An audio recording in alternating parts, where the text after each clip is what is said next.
So with the recent release of another Resident Evil 3 Remake trailer, we got to see so much more gameplay, plot changes, and more importantly, showcasing what Nemesis is all about.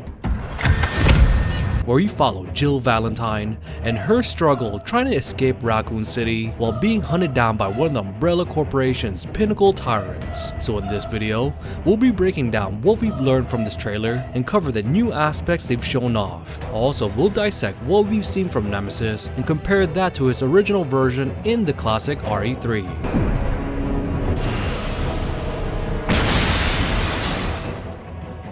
Anyways, before we do get started with the video, I just want to say my name's DeVuH, and I do cover a lot of Resident Evil and other survival horror content on my channel.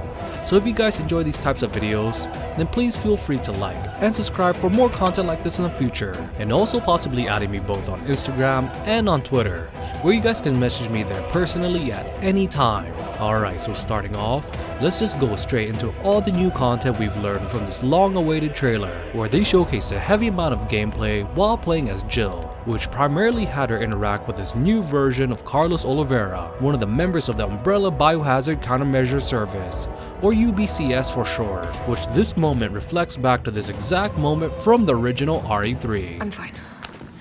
Personal space. Okay, I get it. I know. You want to ask me out? All the foxy ladies love my accent. It drives them crazy. What? Keep dreaming. Though the main difference is the overall location and how Carlos is portrayed in a less goofy fashion, but retains the theme of trying to make his move on Jill. Also, since we mentioned the overall setting during their interaction, this location plays different compared to the original RE3, because here in this remake, we have some civilians and the other remaining UBCS members take shelter inside the subway station, trying to figure out a way to make it to the clock tower area, which was supposed to be the evacuation site for Carlos and company. But of course, if we compare this to the classic RE3, where we used a cable car that was out in the open, and Mikhail, another member of the UBCS, was mostly laying in one of the cars due to his injury. But in the case for the remake, where we see him alert and heavily involved on the situation at hand. Hey, Captain. This fine young lady could use our help.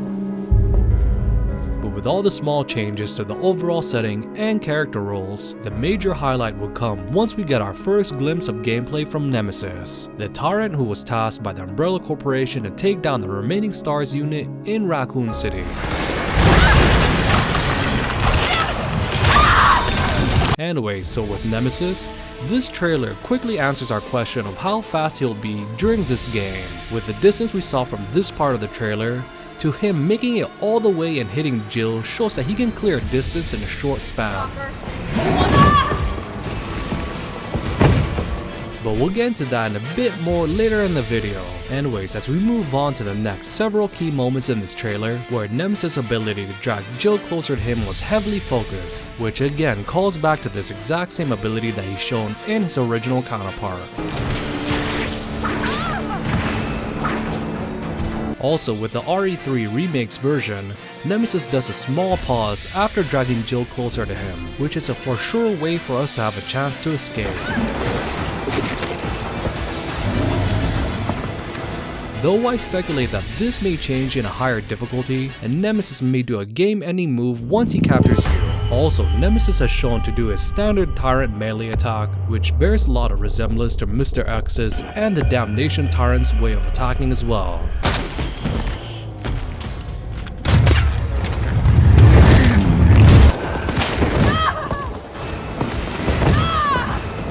Also, like Mr. X, he does burst through walls, which isn't new to him since he did show off this exact same ability in the past, which was shown with these examples.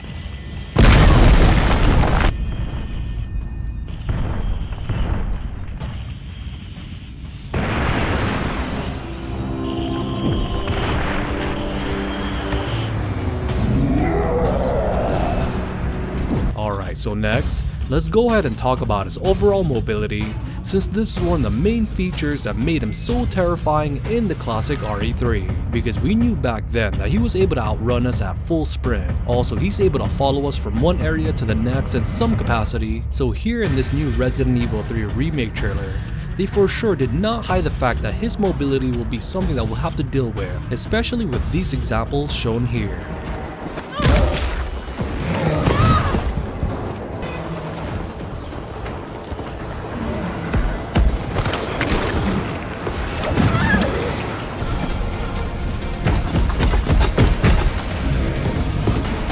Also, another maneuver that made its way back this time around was his ability to dodge some of our attacks, because if we slow this down right here, where he's able to side dodge the grenade launcher round that Jill tried to use on him, which again is another callback to the classic RE3 and how he's able to side dodge when we try to hit him with our stronger weapons. Also, since we're in this segment of the trailer where it highlights the battle between Jill Valentine versus Nemesis, which happens in some type of under construction rooftop, with Nemesis now being able to use a flamethrower on top of his staple use of a rocket launcher as well.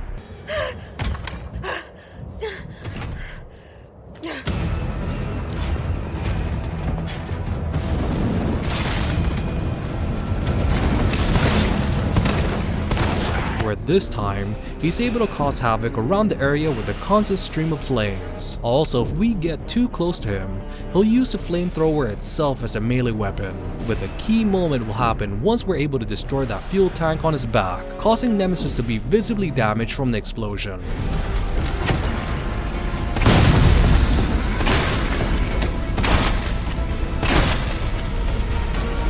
Which this is showcased with his trench coat limiter being ripped to shreds, which I can speculate that throughout the game, the more we damage his limiter, the more of his tentacles and further mutations will continue on, again highlighting this ability of a tyrant to transform once fully released. Also, this exact same aspect of Nemesis having several different stages to him was rumored many weeks ago, and how he'll start off with a cowl-like covering to his head, and the more damage he received, the further mutation stage he'll be in, which makes me wonder if this will be a set stage transformation, or is this something that we can gradually cause Nemesis to lose his limiter in game. Anyways, overall, this trailer has showcased to us many different aspects to what we'll expect for this upcoming remake, and I'll be covering much more in depth the other different monsters that were highlighted in this video in the near future. Anyways, what did you guys think about this new Resident Evil 3 remake trailer, and which aspect was your guys' favorite? Please let me know and why on the comment section down below. Also, if you guys enjoyed this content, then please feel free to check my other videos on my channel as well. Anyways, thank you guys so much for watching, and as always, you guys have a great rest of your day, and this is Hey DeVuH, and I'll see you guys on the next video.